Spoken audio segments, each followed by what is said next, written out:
happens when you get a drop of wood glue just set on the edge of the bench and you come back the next day? You've got a hard surface, but the center is still pliable, right? Same exact thing here. You're making glue in the center of the skin, right? The faster you dry that glue, the harder it becomes. Like super glue. Super glue is very hard, but it's brittle, right? If you allow a glue to dry very slowly over a period of time, and period we're talking 3 days, you now have a much more supple, flexible glue because it allows it to impregnate between all the long character changes that you've now shattered because of all the scraping processes. So it winds up being peach-like. You can turn it. You've done the whole leafing using a gesso. You may notice sometimes that the outside of the gesso dries faster than the inside, and you get a little divot in the middle of the glue. That's what we're talking about. Same thing. I guess we should look. If anybody cares to look a little later today, whatever, a little break in the action or just a little bored with the process, because it's going to be people cutting stuff and all. I got my almost complete portfolio of things. I want a little air through here. I don't think it's coming in. If it does, well, yeah, we'll work quick to remedy that.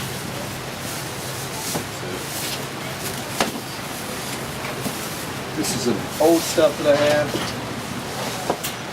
2012, 2014. Yeah. This is another. This book. This is when I first started in 09. Okay. 2012. One of them, that very last one, is just a funsy my friend did for me. So. Okay. Okay. So, again, what we had talked about before, I talked to some of you about it is optimum for me, it is optimum to sand while we're having it on rack. Because you can get the tool on it, the modern day tools, the DA sander. It's that dual orbital action sander. I use about 220 grit or 180 grit disc sanding tool. What do you use, Master JP? I've now switched over to the sanding loaves. Okay. Takes more elbow grease, but exactly like the notations say, I find I can get a much finer control over the skin. Sure. Prior to that, I was using a DeWalt orbital sander. Right, right. Just basically swap out pads. I've seen from their workshops in Master Ranfler that they were doing the same thing. You're using the orbitals? We started using pumice stones, but didn't have a lot of those. Right. And then we switched over to the rotary sanders, the orbital sanders, and everyone said, "Wow, where has this been?" Right. I've been doing it wrong. So yeah, I've been working with orbital sanders as well. But when I cut this off the frame and chop it into pieces, the pieces can't be done with the orbital sander. So Right. I work with sandpaper and a block of wood and go down from 350 grit down to 1200. Exactly. So I don't have it down to that far. What I do is I use 600. Do I have some 600? I believe I do. Yeah, I stopped at 600 as well. Okay. By then, your nap is so fine, and once you lay everything down, you know, it's basically glass. Yes, I agree. 1200. Well, that's almost like Polishing it at that point. right. Yeah. Right. So when somebody says, "Well, with these loaves," the Master John Paul has done the research for these loaves and actually made these loaves. This idea that, and I come back to the idea that the squire who rolls the keg and he's got the knight's chainmail in there. What is he doing? He's sandblasting. He rolls it all day long, and the knight now has shiny chainmail. You mean the chainmail in the keg with the sand to polish it up? Yes. Yeah, Exactly. If the squire's been bad, then he's in the barrel as well. So what I do is it's like, well, they didn't have sandpaper. Like we know sandpaper to be, but they had sand and they had wood or some other. Wait. Are you doing this on top of all of these? Or do you No, want no, to I really don't. Yeah, I do need to have it on your side. So you're correct. Yeah, thank you. Put it on the table behind you, maybe on the. I don't think it'll ruin the portfolio. But so I'll actually scour the surface. It's probably A little, like maybe an 80 grit. 60, 80, yeah. Yeah. Pardon, Master Haas. Do that, and then you come back with something that's a lot milder. Again, I'm just doing one big rough spot. Use the sandpaper. This is what, 220, and then we scale down, and we scale down, and we scale down. Yeah, it's good. Which, coarse. This is the coarse grit. Yep. This is about a what, 400, I'd actually peg that about a 320. 320, and then we all the way down to the fine, which is about a 600. So this is about a 420, and this is about a 600. Because he's bringing these, I didn't have to bring those sandpapers. But that's what the equivalency is. Does anybody need to take notes on that? Okay. So, after I do the rough, coarse sand, and again, we probably should, I'm just demonstrating on a bigger surface so that everybody can see it.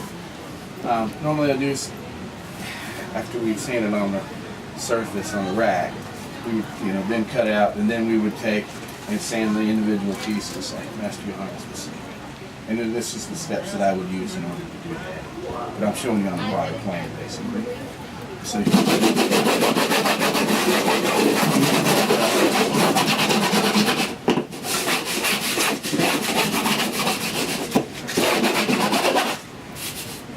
doing it really fast. I'm not, trying to make up for time.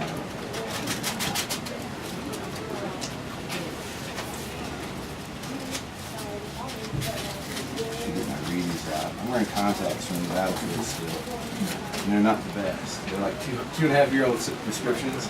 But they're good enough for fighting, but they're not good enough for seeing.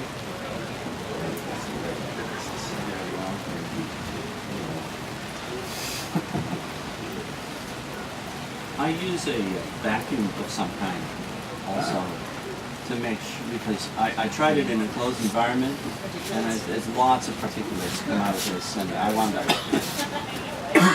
coughing for like several days. And I said, oh, I've infected myself with something. Right. But if you vacuum it off after every couple of goes over your skin and get all of that stuff off, you will also see an improvement in this. You'll also be able better to see what the skin is doing because it will not be clogged with all the particulates on the top. I could see it coming. Yeah. A couple of breeze came through and I saw the white stuff. I changed it already.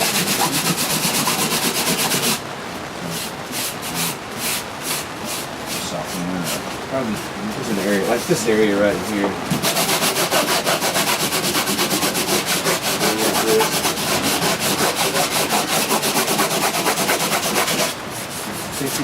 That had a lip on it, a little bit of the membrane. It's a lot smoother now. You see it does pick up some of the grit and the bits, the membrane inside the salmon itself. And even over this really tough stuff, you can come back with a little bit of sand. This is the line blast area. We're probably going to cut that out anyway. But that helps you knock that stuff down. Anyway, you really kind of be careful if you do pull at this membrane stuff. It will tear a hole sometimes. If you dig too deep, and it'll be uneven. It'll be a bad spot. It would have like a ridge in a road, like you're doing road construction. Sometimes the road surfaces are uneven. Well, the same thing happens to this paper too. So just to clarify, is the line blast a surface phenomenon, or is it all the way through the hide and there's nothing you can do with it? Like, could you wash it off? It depends on the severity of it. Great question. So the more fat that was left on the skin during the process, you're going to find that and the length of time that it was left in the bath. So you're hot lining. So you're only in there for 3 days. Right. So the likelihood that it's fully penetrated the skin is minimal. So it could be surface treated. It could be, taken off, re-rinsed a couple of different times. Okay. The fact that we had them in the soap barrel for, it was probably close to 2 hours, wasn't it? on some of that. Yeah, So, 3 or 4. right, which is why you're seeing the worst of it around the edges of the skin.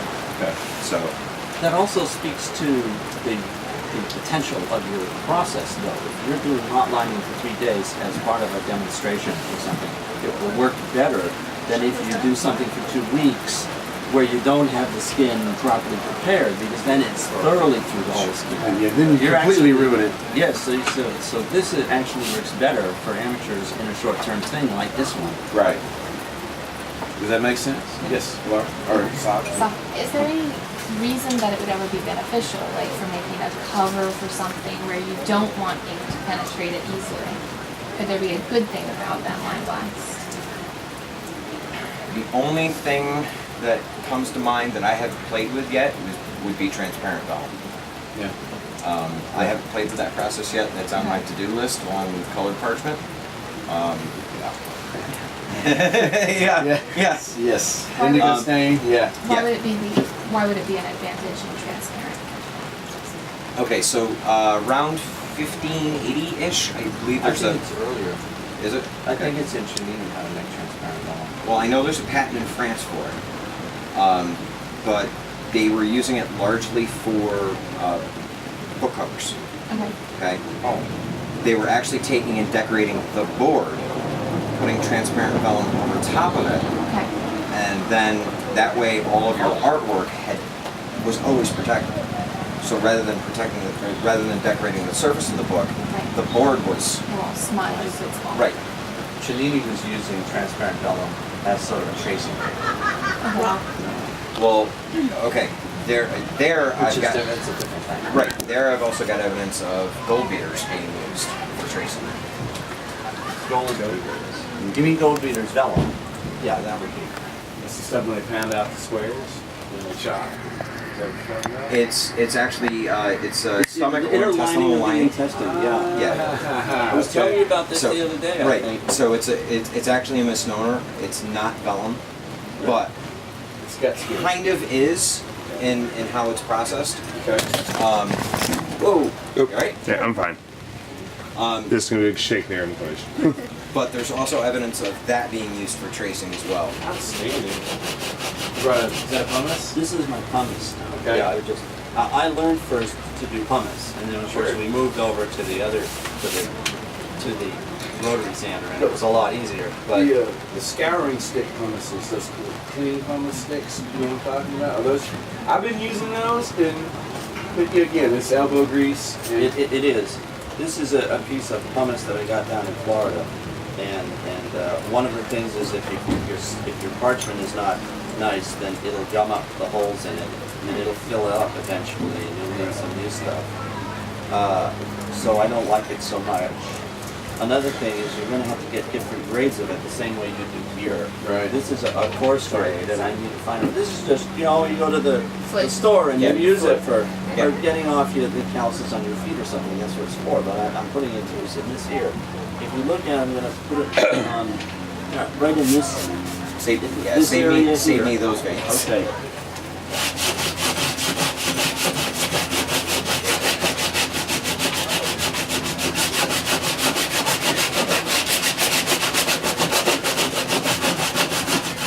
see how hard he's working it too? Yeah.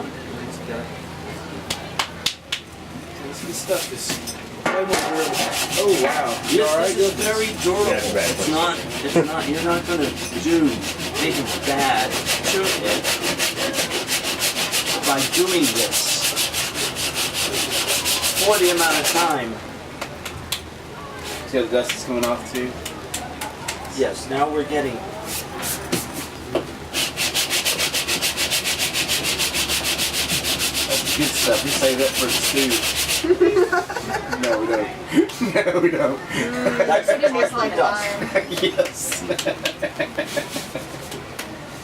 So how does one pick Now feel that area. I'll get to you in a minute, I promise. This is the touchy-feely part of the show. Yes, absolutely. Get all over You it. see Nice. the We're gonna have difference you guys between do it over in a here, minute. right next to it, and it's there. What I notice when I do that is that what I've done Check out the board. is this sort of thing.